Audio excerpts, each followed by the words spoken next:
First ప్రశ్న మనం చూసుకున్నట్లయితే భారతదేశం అక్షాంశాలు రేఖాంశాల పరంగా క్రింది విధంగా ఉంది. ఏ 37 degrees 6 minutes ఉత్తర అక్షాంశాల నుంచి 8 degrees 4 seconds దక్షిణ అక్షాంశాల వరకు. బి 8 degrees 4 minutes ఉత్తర అక్షాంశాల నుంచి 37 degrees 6 minutes ఉత్తర అక్షాంశాల వరకు.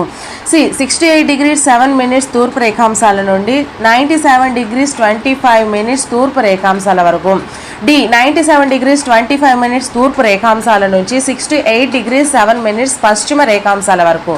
So first one A C, second one B C, third one B D, fourth one A D. So correct ఆప్షన్స్ని ఎంచుకొని కామెంట్ సెక్షన్లో కామెంట్ చేసేయండి ఫ్రెండ్స్. అలాగే వీడియోని ఇంకా ఎవరైనా లైక్ చేయకపోతే ఒక లైక్ చేసేయండి. 2 to 5 seconds ఇస్తాను, సో సరిపోతుంది కదా మీకు. Second one is the right answer అండి. బి అండ్ సి అంటే 8 degrees 4 minutes ఉత్తర అక్షాంశాల నుంచి 37 degrees 6 minutes ఉత్తర అక్షాంశాల వరకు. అలాగే 68 degrees 7 minutes తూర్పు రేఖాంశాల నుంచి 97 degrees 25 minutes తూర్పు రేఖాంశాల వరకు మన యొక్క భారతదేశం అనేది ఈ విధంగా విస్తరించి అయితే ఉండడం జరిగింది. సో జాగ్రత్తగా చూసుకోండి. సో నెక్స్ట్ క్వశ్చన్ మనం చూసుకుందాము. ఈ క్రింది వాటిలో ఏ పట్టణాలు 82.5 తూర్పు రేఖాంశాలపై కలవు? సో జాగ్రత్తగా చూసుకోండి. పట్టణం లేదా పట్టణాలు 82.5 డిగ్రీల తూర్పు రేఖాంశం మీద ఉన్నాయి. ఫస్ట్ వన్ ఏ ఇచ్చారు New Delhi, B Allahabad, C Nagpur, D Kakinada.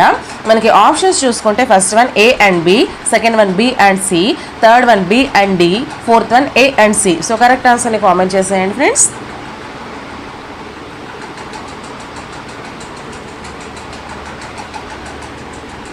Third one is the right answer అండి. B and D. ఓకే, అంటే ఏంటి? అలహాబాద్ ఒకటి, కాకినాడ ఒకటి, ఈ రెండు పట్టణాల మీద మనకి తూర్పు రేఖాంశం అనేది వెళ్తూ ఉంది. సో అలహాబాద్ ఒకటి, కాకినాడ. సో నెక్స్ట్ క్వశ్చన్ అండి. క్రింది వాటిలో ఏ పట్టణాలు 82.5 డిగ్రీల తూర్పు రేఖాంశంనకు తూర్పు పడమరలుగా ఉన్నాయి? రెండుసారి ఏ పట్టణాల మీదుగా వెళ్తుందని క్వశ్చన్ అడిగారు. ఇప్పుడు మనకి ఈ తూర్పు రేఖాంశం అనేది తూర్పు పడమరలుగా ఏ పట్టణాల్లో ఉంది? సో అది మీరు ఆన్సర్ చూస్ చేసుకోండి. So A Allahabad, B Kakinada, C Kohima, D Ahmedabad. So options చూసుకుంటే C and D, second one C and B, third one B and D, fourth one A and D. So correct ఆన్సర్ని కామెంట్ చేసేయండి friends.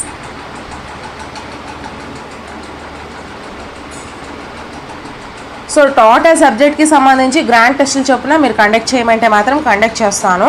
But మీరు comment సెక్షన్లో comment చేయండి madam గారు conduct చేయండి అని.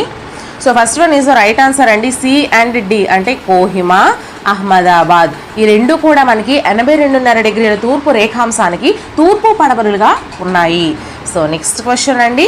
క్రింది వ్యాఖ్యానాల వాస్తవికతను గుర్తించుము. ఏ భారతదేశంలో ఉత్తర దక్షిణాల కొనల మధ్య ఉన్నటువంటి దూరము మరియు తూర్పు పడమరల మధ్య ఉన్న దూరము ఇంచుమించు 3,500 కిలోమీటర్లు. బి హిమాలయాల పొడవు ఇంచుమించు 2,400 కిలోమీటర్లు. సి లక్షద్వీపపు ద్వీపుల విస్తీర్ణము ఇంచుమించు 32 చదరపు కిలోమీటర్లు. సో ఇందులో ఏవి కరెక్ట్ ఏవి రాంగ్ అనేది మీరు చూస్ చేయాలి. సో ఆప్షన్స్ మనం చూసుకుందాము. ఫస్ట్ వన్ పై వన్ నిజము, second one A and B నిజము, third one B and C నిజము, fourth one A and C నిజము. సో కరెక్ట్ ఆన్సర్ని కామెంట్ చేసేయండి.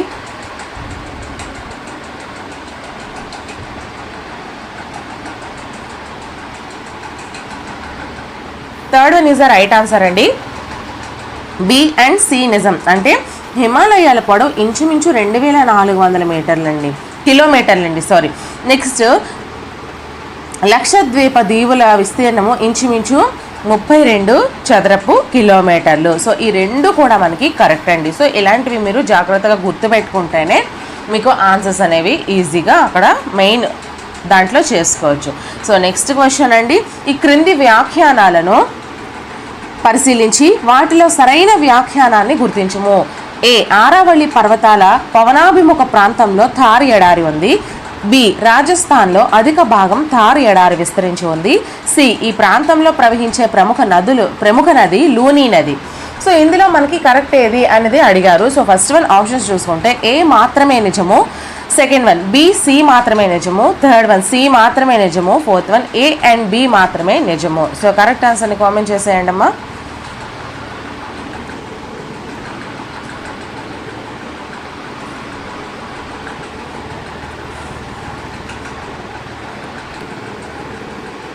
First one is the right answer అండి.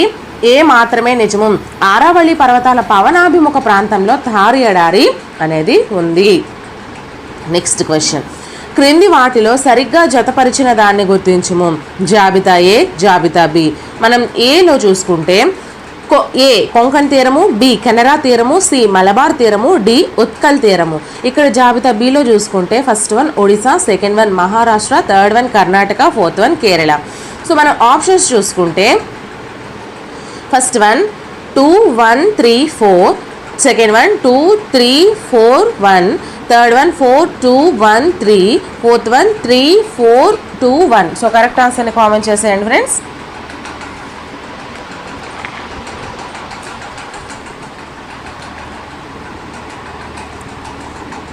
Second one is the right answer అండి. కొంకణ్ తీరము మహారాష్ట్ర అండి, అలాగే కెనరా తీరము కర్ణాటక, మలబార్ తీరము కేరళ, ఉత్కల్ తీరము ఒడిశా. సో ఈ విధంగా అయితే మనము జతపరచాలి. సో నెక్స్ట్ క్వశ్చన్, క్రింది అంశాలను పరిశీలించి వాటి వాస్తవికతకు గుర్తించుము. ఏ ప్రపంచ భూభాగమంతా 2 ప్రధాన భూఖండాల నుండి ఏర్పడింది. బి ఆ 2 ప్రధాన భూభాగాలు టెథిస్ మరియు మధ్యధరా సముద్ర ప్రాంతాలు. సి గోండ్వానా భూమికి చెందిన ద్వీపకల్ప పీఠభూమి భారతదేశంలో ఎంతో పురాతనమైనది.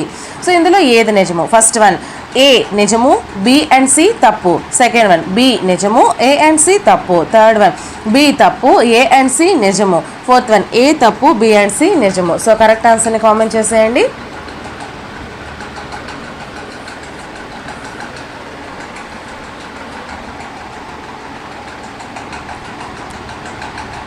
Third one is the right answer అండి. బి అనేది తప్పు.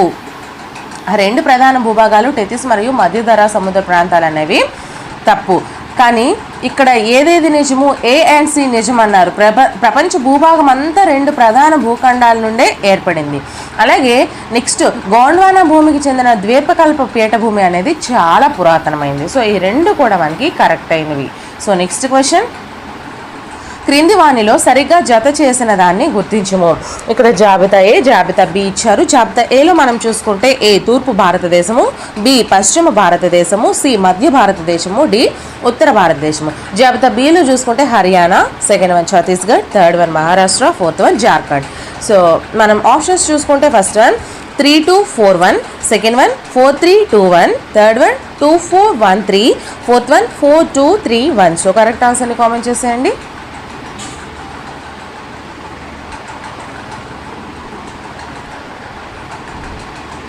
Second one is the right answer అండి. 4 3 2 1.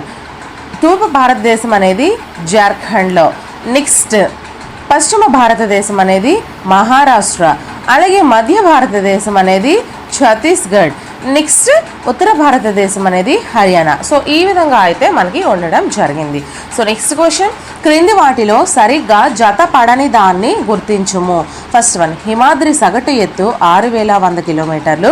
సెకండ్ వన్ నిమ్న హిమాలయాల ఎత్తు 3500 మీటర్ల నుంచి 4500 మీటర్లు.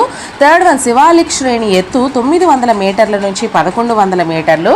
ఫోర్త్ వన్ హిమాలయాల పొడవు 2400 కిలోమీటర్లు.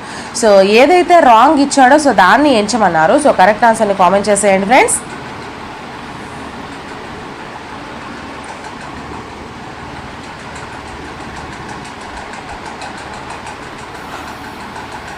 Fourth one is the right answer అండి. హిమాలయాల పొడవు 2400 కిలోమీటర్లు అనేది కరెక్ట్ కాదు. సో హిమాద్రి సగటు ఎత్తు 6100 మీటర్లు. అలాగే నిమ్న హిమాలయాల ఎత్తు 3500 మీటర్ల నుంచి 4500 మీటర్లు. శివాలిక్ శ్రేణి ఎత్తు వచ్చేసరికి 900 మీటర్ల నుంచి 1100 మీటర్లు. యాక్చువల్లీ ఇక్కడ హిమాలయాల పొడవు అంటే మనకి హిమాలయ పర్వతాలు ఒక చాపం వల్ల విస్తరించి ఉన్నాయి. సో మనకి తూర్పుకి, పడమర నుంచి తూర్పుకి ఇవి 2400 కిలోమీటర్ల పొడవున విస్తరించి ఉన్నాయండి, తూర్పు నుంచి పడమరకి. సో ఇక్కడ మొత్తం మనకి వాక్యం ఇవ్వలేదు కాబట్టి ఇది మనకి ఇక్కడ సరిగ్గా జతపడలేదు. మిగతావన్నీ కూడా క్లియర్గా ఇచ్చారు. హిమాద్రి యొక్క సగటు ఎత్తు 6100 మీటర్లని, అలాగే నిమ్న హిమాలయాల ఎత్తు 3500 మీటర్ల నుంచి 4500 మీటర్లని, శివాలిక్ శ్రేణి ఎత్తు 900 నుంచి 1000 మీటర్లని. కానీ ఇక్కడ హిమాలయాల పొడవు కూడా 2400 కిలోమీటర్లు అండి. పొడవు అంటే ఏంటి? తూర్పు పడమరలుగా విస్తరించి ఉన్నటువంటి పొడవండి ఇది.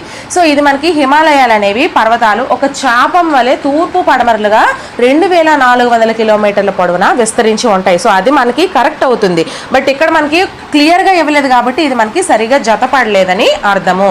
సో నెక్స్ట్ క్వశ్చన్, శతధారిత అరణ్యాలు గల హిమాలయ ప్రాంతం ఏది? First one Himadri, second one నిమ్న హిమాలయాలు, థర్డ్ వన్ శివాలిక్ శ్రేణి, fourth one Purvanchal. So correct ఆన్సర్ని కామెంట్ చేసేయండి ఫ్రెండ్స్.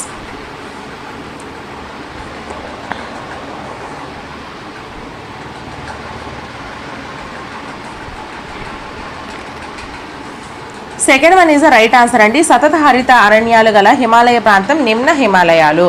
సో నెక్స్ట్ క్వశ్చన్ అండి, క్రింది వాటిలో సరైన వాక్యాన్ని గుర్తించుము.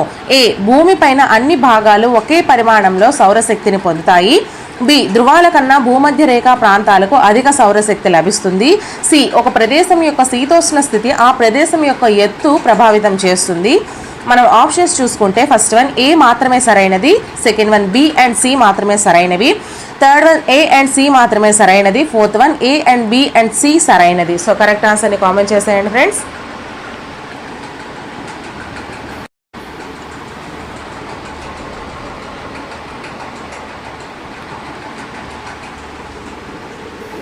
Second one is the right answer అండి.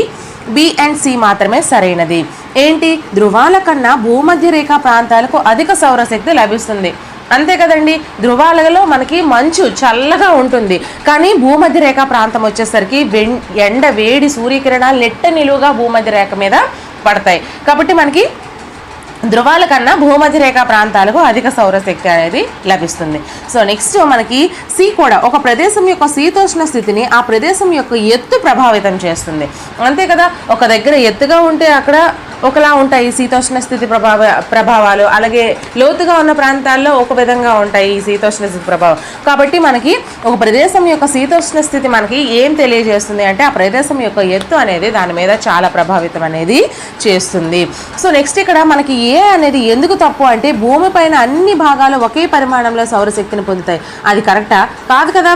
మనకి భూమధ్య రేఖ ప్రాంతంలో అధిక వేడి ఉంటుంది, అలాగే ఏది ధృవాల ప్రాంతాల్లో మనకి అధిక చల్లదనం ఉంటుంది. సో ఈ విధంగా ఒక్కో ప్రాంతంలో ఒక్కొక్క రకమైన శీతోష్ణ స్థితి మనకి ఉంటుంది. కాబట్టి ఫస్ట్ వన్ తప్పు అనేది. నెక్స్ట్ బి అండ్ సి మనకి కరెక్ట్ అవుతాయి. So next question,